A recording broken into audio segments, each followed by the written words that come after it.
All right, we are live, and today's episode is brought to you thanks to quantum magic, which I'm still in the process of unraveling. The more I learn, the less I know. So, on today's episode, I interview a Canadian teacher who spent the past 2 years teaching abroad in Thailand. She's just returned back to Canada, and today we connect live from quarantine or just out of quarantine. Welcome to the Winner Circle, Bianca Léger. Thank you. It's good to be here. Thanks. Great to have you here. And so before we were recording, we are just kind of talking a bit, and there's a lot of chaos going on in the global world right now. And that's not what this podcast is about. This conversation is about uplifting, inspiring, and empowering others with our guests and their hero's journey story. So the first question that I ask everyone is a very light, positive question. And that is, Bianca, what do you love about your world right now? What do I love about my world? I feel like my world is very turned inwards. Like I live really like inside my mind, like what goes on inside here. So I don't know. I think my world is pretty fun a lot of the time. I make myself laugh. That's important. Yeah, I find a lot of the things I do a bit ridiculous. So maybe I like that about my world. Like like not knowing a lot of things and kind of seeing things more like games. At least that's how I try to approach things. So it makes everything a little bit more fun. I like that about my world. And then It's I like, interesting. Go ahead. the small things. But my world is very much like turned inwards. It's interesting you said something about a game, because I really feel that this is the game of life we're playing and trying to navigate how exactly to play that. Yeah. Like today is the first day out of quarantine, and I went to go do groceries for the first time in like Canada since coming back from Thailand. And it's like, this is a new game. I just entered like this video game, and it's very interesting to navigate. For sure. And a whole different set of rules that when you first left. Oh yeah. Rules from the external world, but also new internal rules that you've discovered on your travels. Yeah, like there's rules as well over there, like in Asia, in Thailand, but it's interesting to see how differently it manifests according to the countries and the culture and how people are handling all this noise. It's very interesting. And being able to observe and witness that, I'm sure has really changed your worldview and your paradigm of what is reality.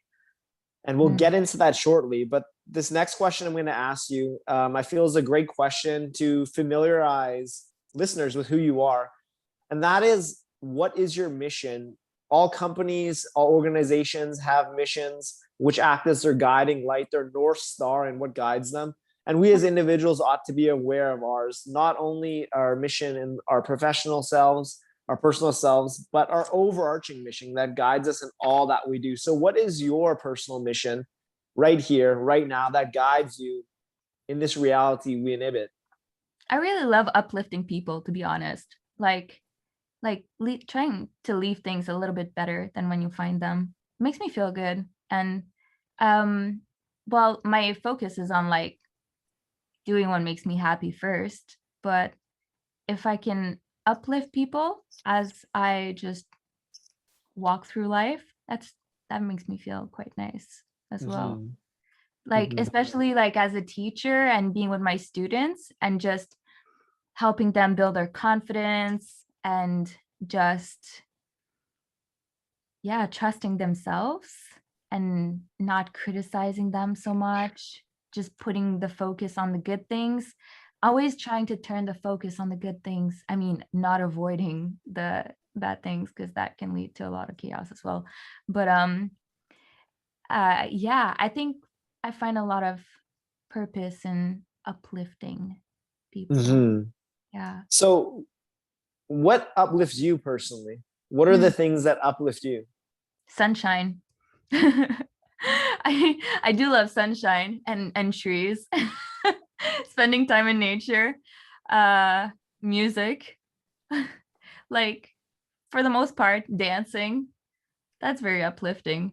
And I love connecting with people. I really do. I love having meaningful conversations so that I'm not just in my own world. It's nice to share my world with other people too and see what they're up to in their own world. Yeah. Mm-hmm. Mhm. So you're a teacher. Tell us about that journey. How did you end up a teacher? What did that process look like? And what do Hmm. you love about teaching? Um, I was always good in school. Like I was a good student. Um, and I think it was kind of natural for me to go into the teaching. So when I was applying for programs, it came pretty naturally. And then when you get to university, you have to do like oral presentations and just communication in front of groups. And I was so uncomfortable with that. That was a really big challenge to me. And I even like considered changing jobs completely. I thought I would become like an editor, maybe, like read books because I love reading and writing. Um, but I kept getting really good feedback. And when I just went for it, and eventually I did one presentation. I didn't die. That was great. And then I kept going, and then I moved to Toronto and I just started. I just jumped right into it. I didn't have experience substituting. I had like zero experience, and I was placed in this situation of starting to teach year 5 and 6 in a school downtown, and it was a pretty like challenging situation of hearing how they had 4 teachers the year before and all the teachers were leaving because it was so difficult. And we really managed to create a bond with the students. So I was getting this positive feedback, and yeah, so I've just really jumped in and been learning as I went. Mm-hmm. Mhm. So how did you feel you created that bond with those students that those 4 teachers that came before you were not able to? Well, I don't know. I don't know if the age was making a difference. I was quite young when I was starting to teach. I was 23 years old. Um, and I guess I have a pretty open mind. So I wasn't very stuck into my role. Like I understand that I play the role of a teacher, but I also always feel like a student first. And I was listening to them, and I wanted to be on their team, and I wanted them to know that I was on their team as well, that I was rooting for them, and that I was trying to align forces.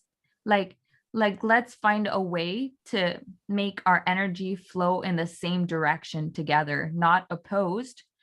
I'm not necessarily like this I don't want to say figure of authority, because I do have to manage the classroom and I do have to like hold the fort down, but it was to have them know that I'm on the same team as them, and I want them to succeed, and I want them to feel good, and I want them to know that I'm there to support them. So there was a lot Mm-hmm. of love in my classroom. I think they felt that. Mhm. Beautiful. And you had a lot of success in that Toronto classroom, and you taught there for 2 years, but you felt a calling in your heart that was pulling you for something different, for something more, for an adventure, for an exploration. And that brought you to Thailand. What did that look like? How do you end up from that classroom, the children really loving you, the staff connecting with you being really appreciated there, to picking up, leaving your safe, your known, your comfortable world behind for the complete unknown, teaching in a completely foreign country, where where is much different than they do here in Canada. Mhm. So you want to know how it was to transition, or what gave me the call, or how it Yeah, was when I got there? let's hear about it all. So let's hear. It's like the first part of the hero's journey is the call to adventure. So what did that call look like? When did that call appear, and what did that call look like? And how did your self react to that call? And how did resistance rear its head? How did fear rear its head, and how did you acknowledge and push past those and hop on that plane? Yeah.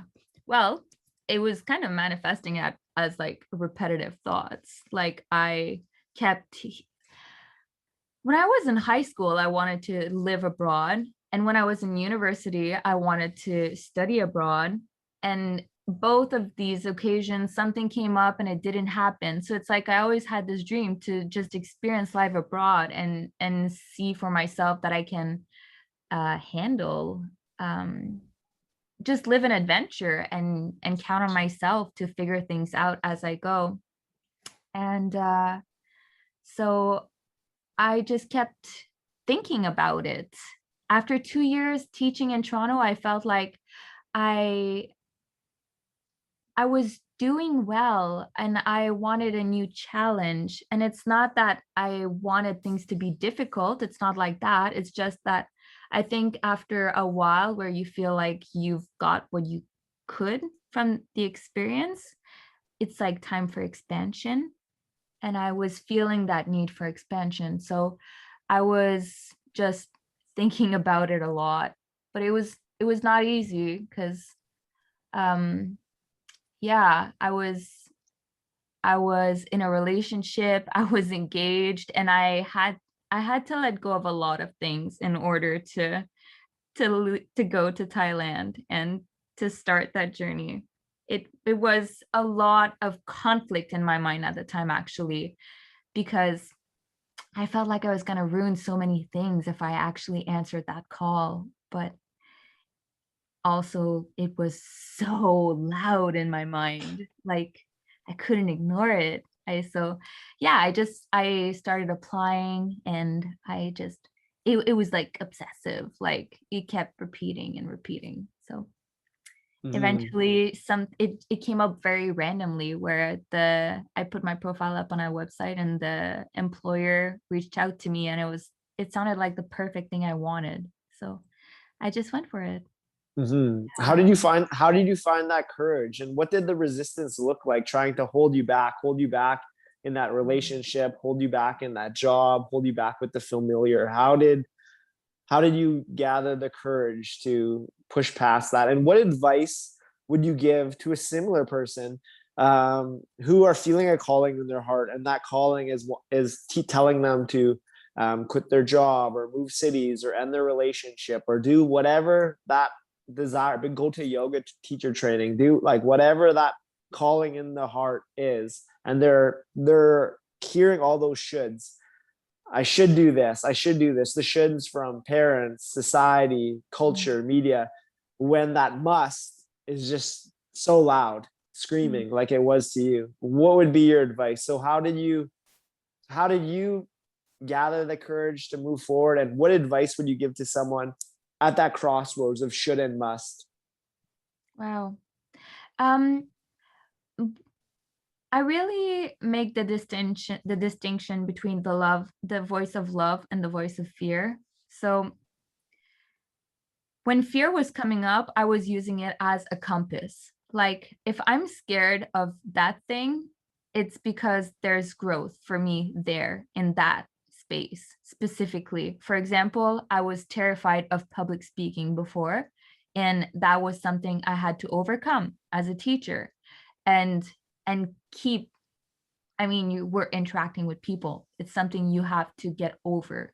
Yeah. So I feel like our fears are really just our pointers to like, there's a place you haven't been to and there's something for you there. Kind of like doing yoga when you have like tension in your body and it really hurts because Yeah.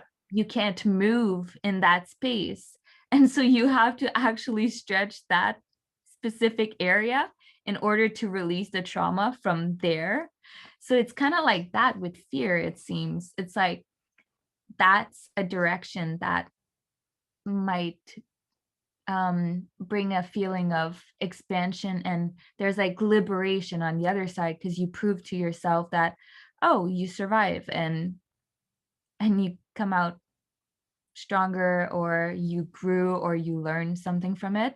So I think that when we hear when we we experience the fear to use it as a compass, like that there's something for me in there. For like even now, the fears that I have is I feel like those are all the places I'm being called to go. Like literally my soul is calling me for expansion. So it's very exciting and it's very freeing also, because every time you overcome a fear, then you realize that it was just an illusion. And so every time it's like you become lighter.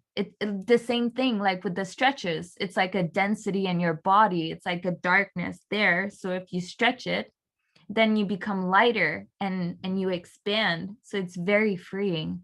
So I feel Mhm. like if somebody experiences the fear, they can just remember that it's kind of like a compass and it's also an illusion that you might just want to transcend, but to be compassionate with yourself and to tap in with your heart. Like your heart knows. Your heart always Mhm. knows that like you're gonna be okay. And mhm. We always are, aren't we? Yeah. It's all happening for us. Yeah, absolutely. If we Definitely. if we choose to see through that lens, but it's always happening for us if we allow it to be. I believe that 100%. Yeah. So we talked about how you overcome your fear for public speaking, your fear for crossing that threshold, from the stability and the security in Toronto to Thailand. What does your relationship with fear look like now? What is the current fear you're currently dealing with it, and what does that look like? My current fear. Honestly, like the fear I have right now is like, oh my God, it's a bit ridiculous. It's going downhill, like down slides, like slippery slopes, Yeah. like skiing, snowboarding, anything. If I'm hiking and it's raining, or for example in Thailand, driving my motorbike on hills, if it's raining, going down on hills that are slippery is definitely a fear. So right now I'm being called to go back skiing when it's winter time. Mhm. But also I there's a lot of things I'm still like I still get worried about things. You know, I still get nervous about some things, but that's okay. Like I try and just say that I'm excited about it instead of saying that I'm nervous about it. Yeah. It's It's a great still it's still there at times, but you just go for it. Mhm. Absolutely. That's a great reframing and a great approach. And you've already showed so much wisdom, um, in this conversation so far. And a lot of this wisdom is things you've learned from others. So let's take a moment to acknowledge some of the mentors and teachers who helped you get to where you are today. Who were they, and what did you learn from them? What were your takeaways that you've incorporated from them into your being? I I really enjoy listening to like gurus. Like I really I really like Sadhguru, for example, or Yeah. like a lot of the spiritual teachers out there.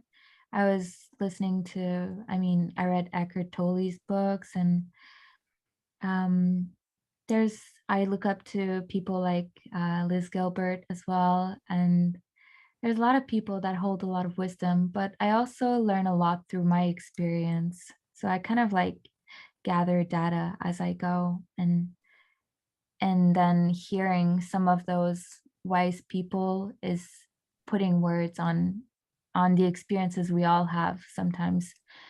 But I definitely relate a lot with the like Indian mystics like that. Yeah. What do you relate to? Like, what calls you to those Indian mystics? What are their lessons that really speak to your soul? I think that I like how it um it illustrates with a lot of metaphors and images the movement of energy. And we were talking a little bit about that, about the quantum realm before recording, about how everything in this entire universe is just energy. And a lot of the practices of Indian mystics are about channeling that energy and learning to master your own energy in a way, how to activate it and how to balance yourself. And that's really important to me. Yeah. Mhm. So how do you take these concepts that you learned from Sadhguru, Eckhart Tolle, Liz Gilbert, these Indian mystics? So these are some pretty like intense, intense philosophies and knowledge.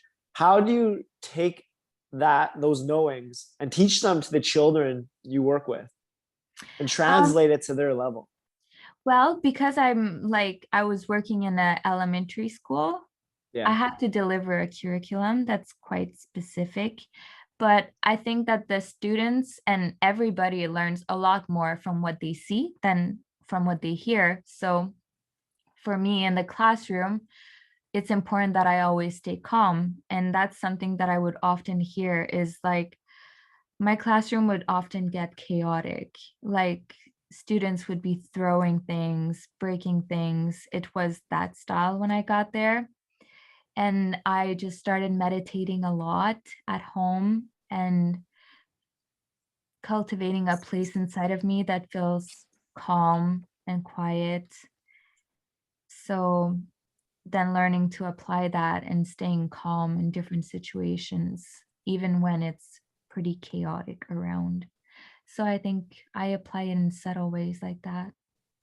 Yeah, no, I think that really speaks to me from my time in social work. One of the greatest lessons I've learned is that children are like an unregulated thermometer. Like they're incapable of controlling their energy levels. They look to the adults around them. So when the classroom is chaotic, if the Mhm. teachers yell, "Hey, quiet down," you're just ramping them up. But if you stay calm within yourself, um, naturally the students will vibrate at your frequency. And I think that's something that you're on the road of mastery of, and that's just being aware of your vibration that you're sending out internally and externally. Mhm. Yeah. Yeah, absolutely. It's more of a way of being than to actually explicitly teach it. Yeah, Yeah. absolutely. A way of being, and learning how to balance, as Eckhart Tolle talks about, learning how to balance that being and that doing and bringing that together as one. Mhm. Yeah. I mean, can they be dissociated? What do you mean by that? I just feel like in our society, we live in a very doing culture, like Yes. doing, and that's like what drives our economy. And such little time people spend on just simply being, Mhm. um, Mhm. like just sitting there in stillness, just in observing. And I think Mhm. that's something that I'm working on and that have really benefited from just observing what is, because it's all there, like the positives and the negatives, it's always there, and it's just observing them both and letting the darkness, letting the negative, letting the things that don't serve you pass, and Mhm. focusing your lens on what serves you, on what will move you forward, um, as your greatest self in your highest vibration, so that we can help spread and share that energy with others.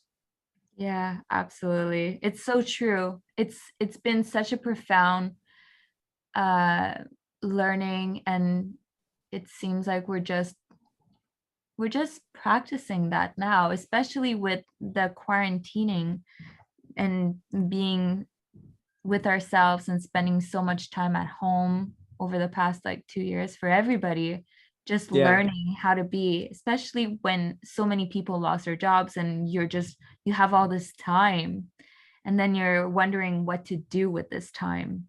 And we have to learn to be comfortable to just be with ourselves. And I know that it was not easy for a lot of us, like just learning to be with ourselves and be okay with that, not Ab- needing to be distracted or producing something or working.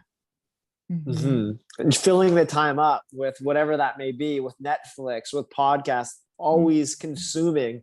Um, and yeah, it's rare that we allow ourselves that time to be. And I hope a lot of people really learn to get on that path these last 2 years. And I know I have, and have benefited from it greatly. And it sounds like you have as well.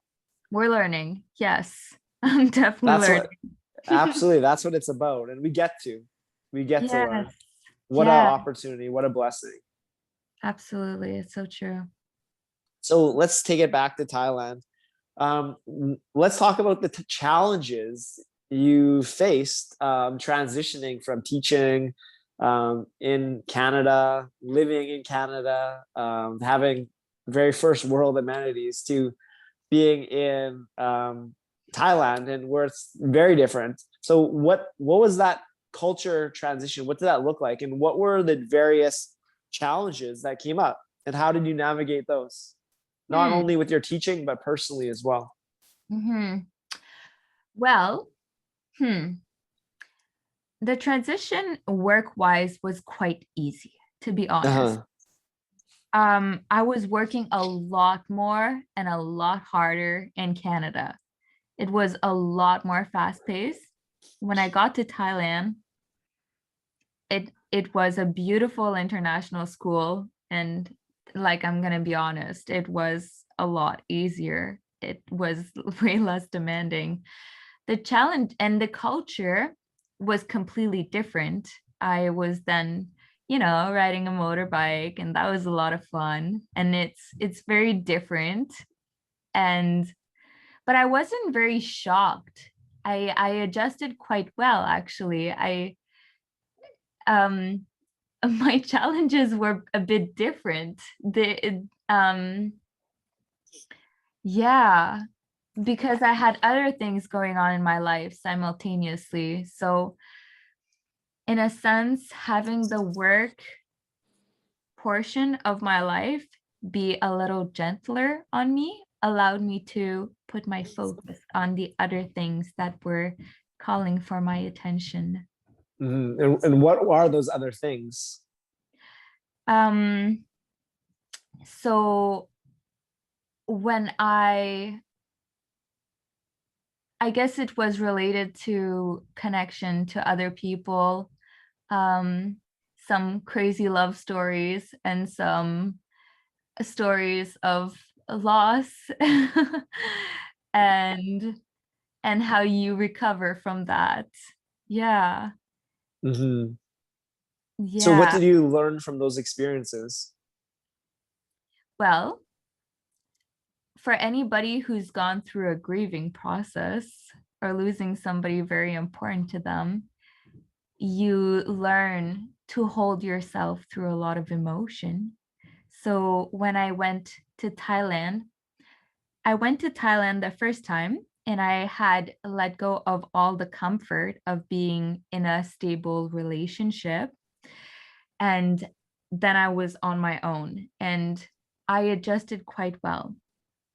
And then I got connected to another beautiful being.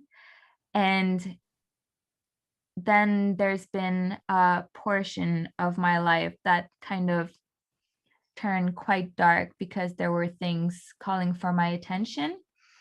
And that eventually led to the loss of that person, um, literally, who left this realm.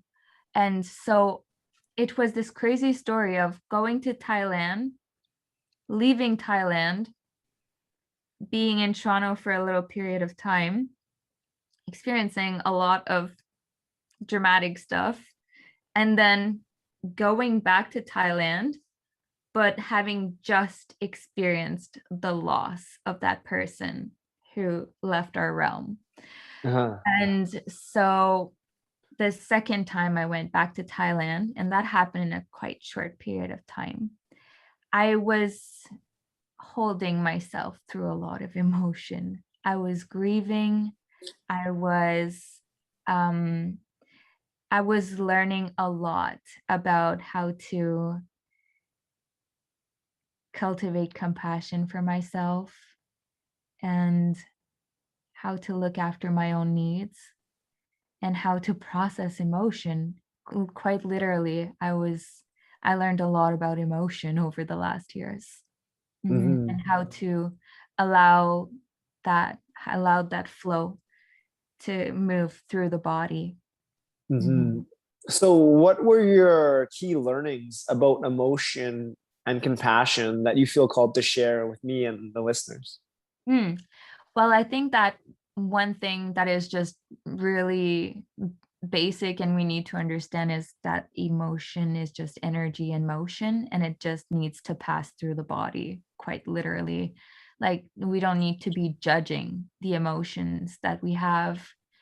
They're all valid, but they're so profound as well because they hold messages for us. Like, I've been learning so much about, for example, when you're grieving, you go through all the process of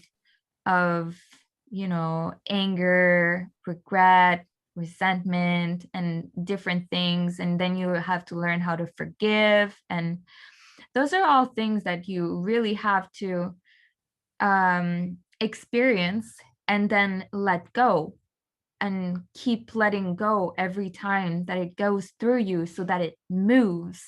So there's different ways of letting that go. You can use movement, you can use writing, any type of art, you can do rituals, any kind of symbolic experience. There's so many ways to let that emotion flow through you, and also connection to nature is so helpful, so helpful. All the times where I felt so lost and confused, going back to nature and hanging out with the trees and just laying on the ground was always very, very comforting.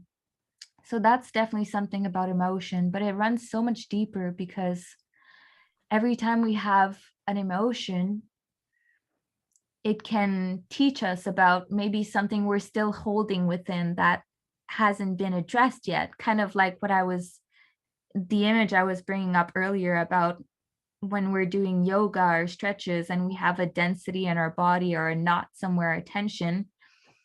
It's just like that. It needs to be looked after. It needs to be heard, and we need to pay attention to it and see what kind of message this holds for us. Maybe something that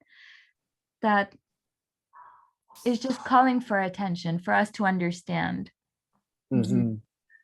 So you've mentioned this a few times now, and that is like the power of writing. Let's delve a bit deeper into that. Journaling has been a very powerful practice in my life and my self-care routine. How has writing served you on your journey? I love writing. I love words. I'm obsessed with words. Um, so I definitely journal, and it was very healing to just allow the thoughts that were in my mind, because it can get very cloudy when it can get loud when you have so much inside of you. So to put it on paper is very liberating already. It's like, okay, you're like letting it out of your brain. So there's that, but there's also the artistic aspect of it that I really love. Like, you can make some rhymes and you can make your words flow some types of ways, and also the incredible power of words in the sense that you're ushering in new realities through the words you choose to use, and like literally like casting spells, because like spelling is just, we're literally speaking our realities into existence with every thought and every word. So I mean, it's definitely a practice of being aware of what we think, because we're creating all the time. So words are so powerful. They're so powerful. We're creating realities through words.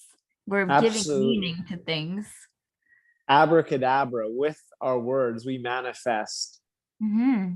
There's so much power with the spoken word. So when did you learn the power of the spoken word? How did this tool come upon your tool belt?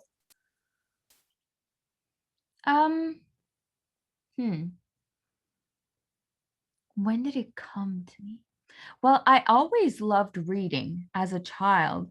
So I had the awareness that reading books can bring me into a different world, and I can travel to all these places by reading adventure books and stuff like that.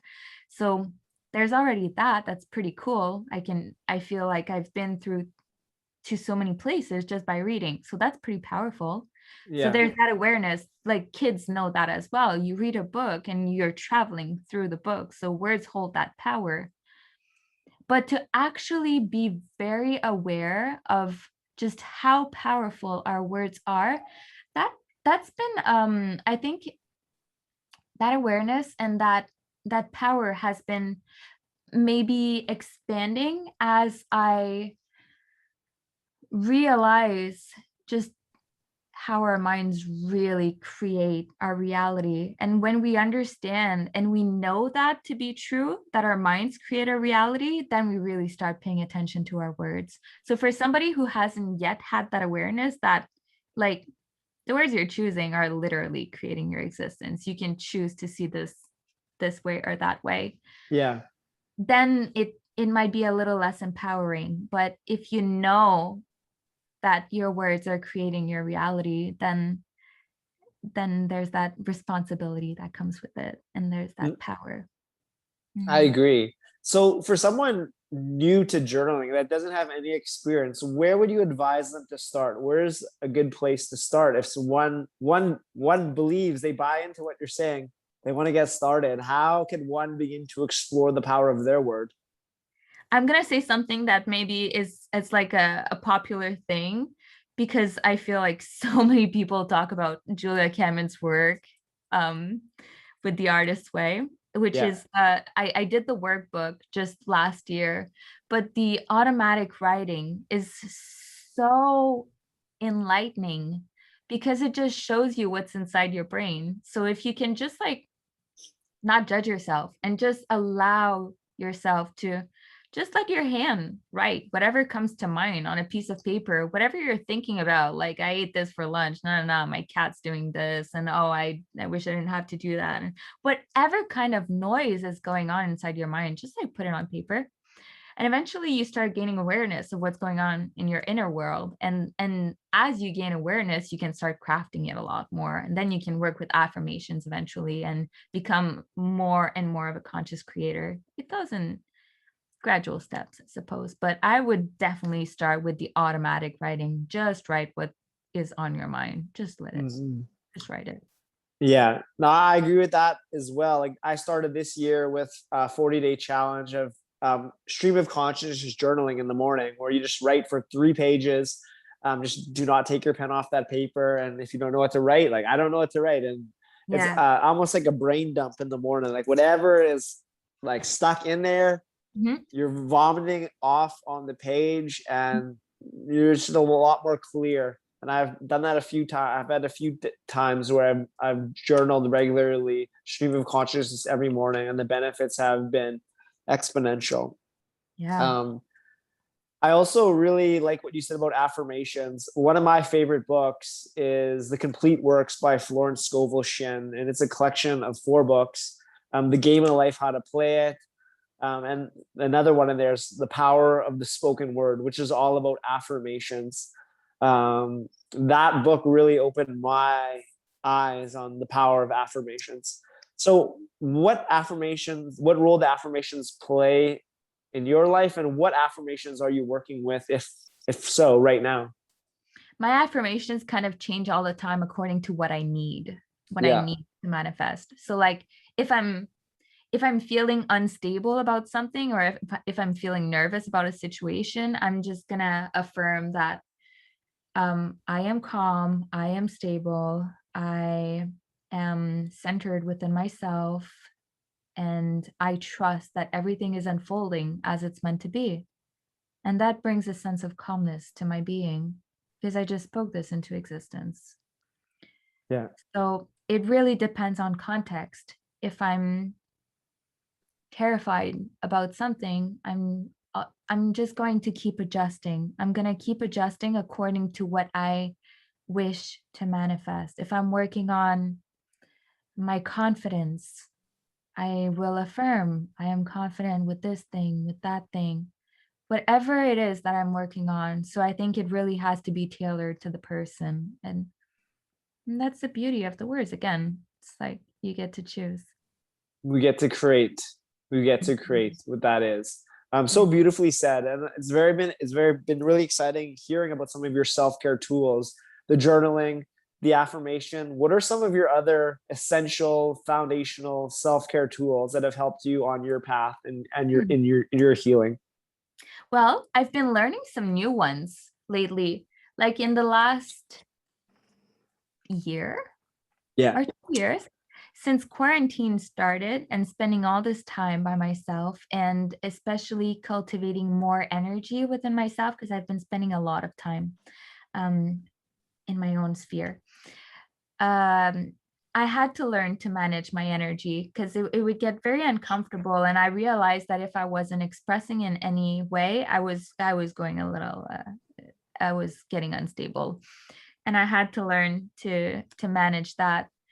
So right now, new practices that I'm doing in the morning is some sort of like qigong. Like I'll put on a YouTube video. I learn everything through YouTube and just reading books and just doing research on whatever topic I'm interested in.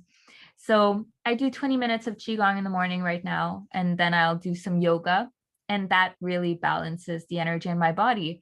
And I learn other tricks too. Like for example, that's one thing I would often get uncomfortable is like my hands would sometimes get numb or my wrists. So I learned tricks of like um, how you can tap your some ways to like release energy, and Yeah. also grounding. Grounding is very, very helpful for me. So you learn tricks along the way according to your body's need, but that's been a helpful practice of self-care. Mhm. Every morning. And it's also a practice of literally the way I experience it is my practice of devotion to my body. So it's like, okay, this is where I am showing devotion to this vessel that I'm in. And it's a bit of a way of showing gratitude to life first thing in the morning. And then I get to play and do whatever I want. Mhm. Mhm. Well, thank you for sharing all that. So we've talked about a lot of the highs and lows that is this experience of life. Through it all, what would you say has been your greatest challenge that you faced, and what was it, and how did you overcome? Hmm. Um, the greatest challenge I faced was um 2 almost 2 years ago. Yeah, which was the loss of a lover, and that was Yeah. really difficult. Yes. Mhm. Yeah.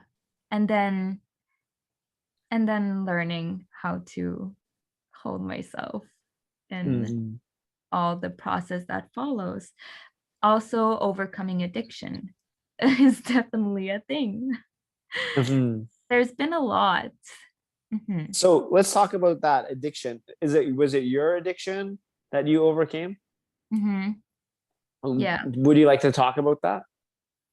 I mean, I definitely intend to open up about it, and I look it's part of my process to open up Mhm. about it, and I do share with people what I've been through because um I didn't speak on this for a very long time, and I still haven't spoken on it to many people. I opened up to a few people, but it was very hard at the time to open up. I was finding ways of, I think, trying to gain control or to numb myself through, for me, it was like my relationship with food. So it was an extended period of time of addiction related to that, and some ways of numbing and self-destructing. And that lasted many years actually. So I had to learn to build new habits. And really, when I speak of the word devotion, it's been a very important word in my healing journey, because I had to start looking at myself with devotion in order to maintain the practices that would serve me best. And that doesn't come naturally, because we're not taught this in school. We're not taught to look at ourselves as those like divine beings that are embodying life force. It's Mm-hmm. powerful, but we're not taught this. We're taught about gods who are up there separated from us. And Mm-hmm. yeah, so that's something.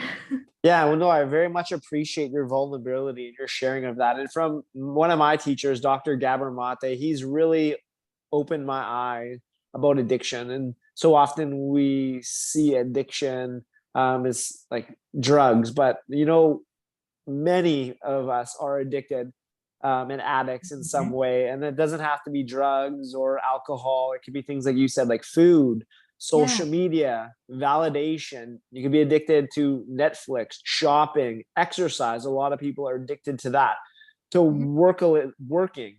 And it's all just band-aids for a wound, for an inner hurt that we have inside. And until we bring awareness to what we are needing to put that band-aid on, what is the root of that wound, we Mhm. will continue walk on that path of addiction in one addiction to another until we truly get at that core and recognize that we can heal and we can replace those band-aids with something more sustainable. And that those are those healthy habits that you've talked about, that devotion, that prayer, and all those wonderful self-care tools that you use to find the God within. Mhm. Yeah, definitely. Mm. So, as a part of your healing from all the challenges, but as also a part of all your highs, all your successes, all your wins, has been love. Through your journey, what have you learned about love? What does love mean to you? This is such a deep topic to me, and I've been writing about this for an extended period of time. I'm very excited to, like, eventually something's going to come out on this topic. Oh gosh, it's such a big question. What does love mean to me? Is that the question? That is, this is a deep question and It's a deep everything. podcast. It's everything. I don't know. Oh gosh. Love. Hmm. Yeah. Um, I think love is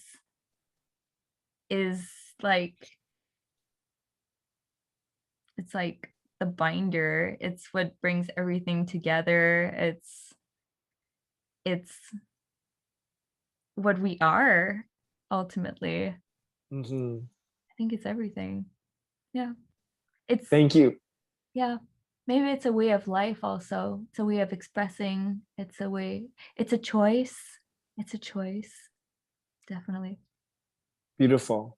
I like that. And I look forward to you continuing to unravel that thread of what is love. And that question was deep. We're only digging deeper from here. And the next question is even bigger.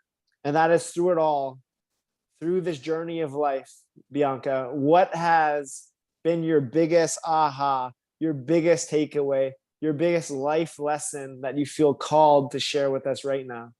Hmm. Oh wow. My biggest life lesson. Don't avoid your emotion. Don't do that. Don't do that Mhm. shit. Yeah.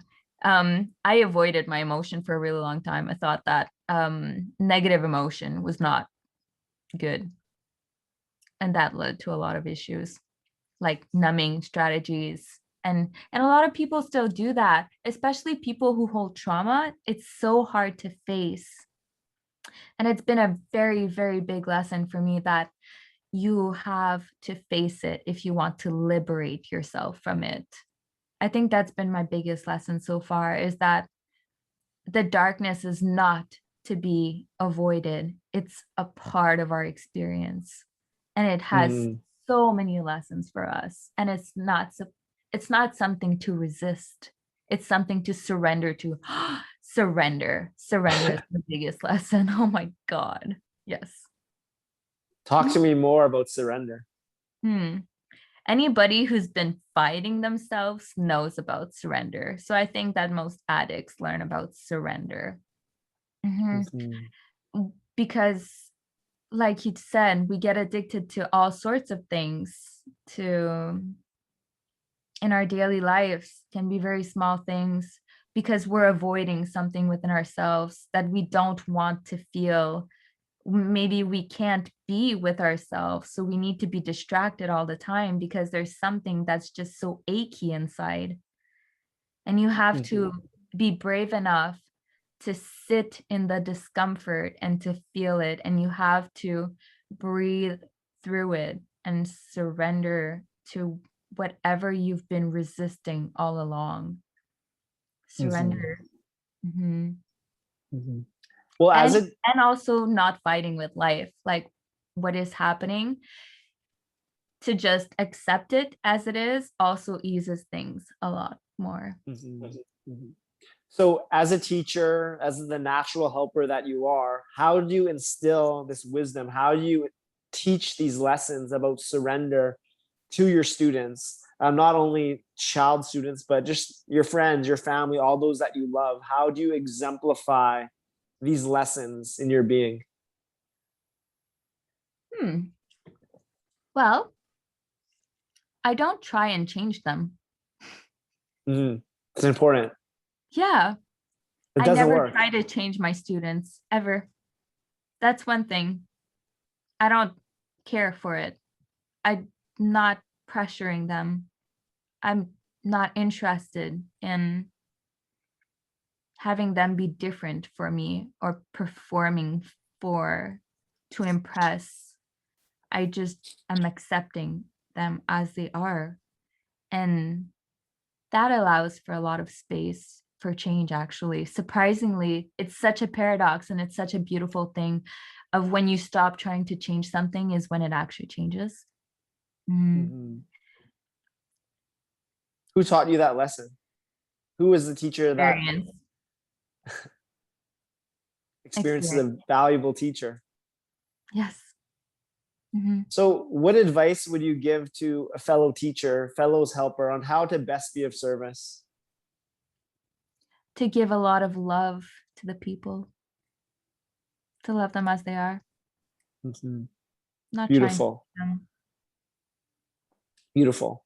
So that leads us to our final two questions. And these final two questions, I ask every guest, and we've got to that point where these questions come back to you.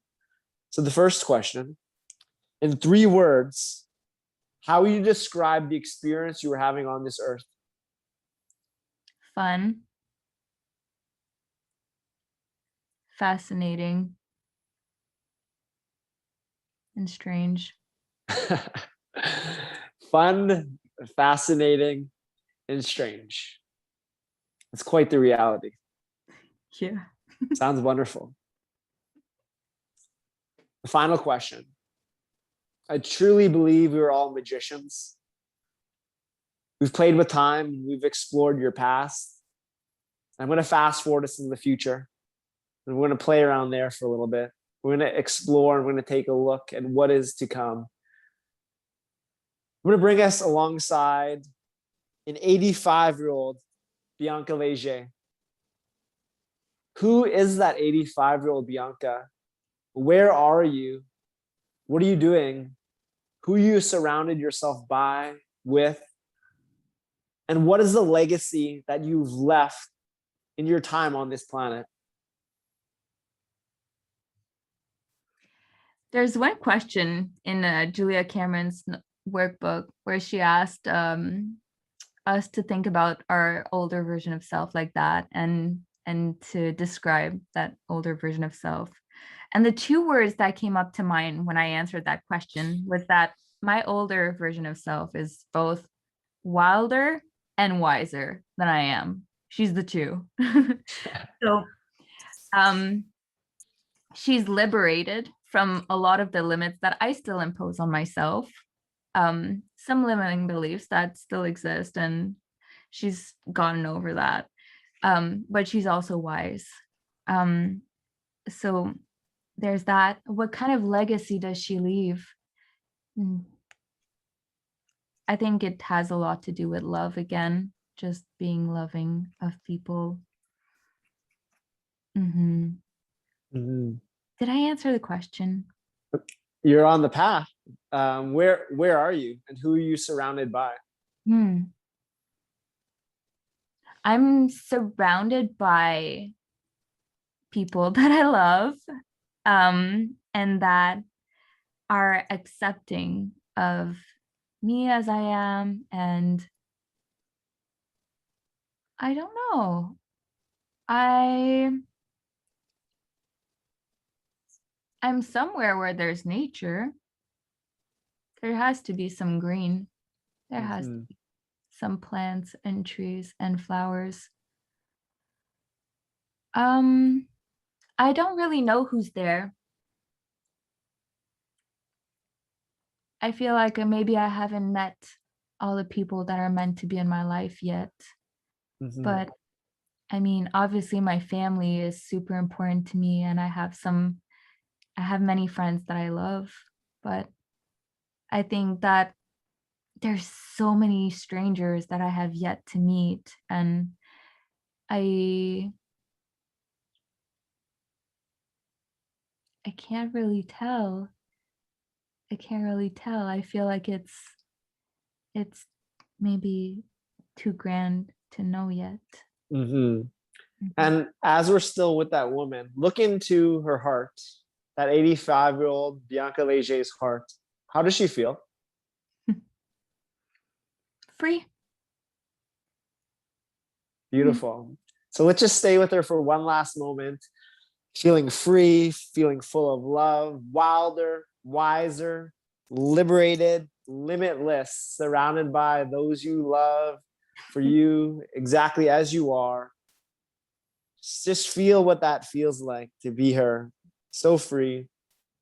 And then I'm going to bring us back here into the infinite now, the present day, this now. And that 85-year-old Bianca, she sends you a message. What does she whisper in your ear? Trust. It's all unfolding perfectly. Beautiful. Thank you. Thank you. Thank you. It's been a pleasure. It's been an honor. Thank you for showing up just as you are, right here, right now. Thank you. Any last words to close this conversation? Just super appreciative to be here. Yeah. Right on. And if anyone wants to find you, they can connect with you on Instagram at b.léger. Anywhere else?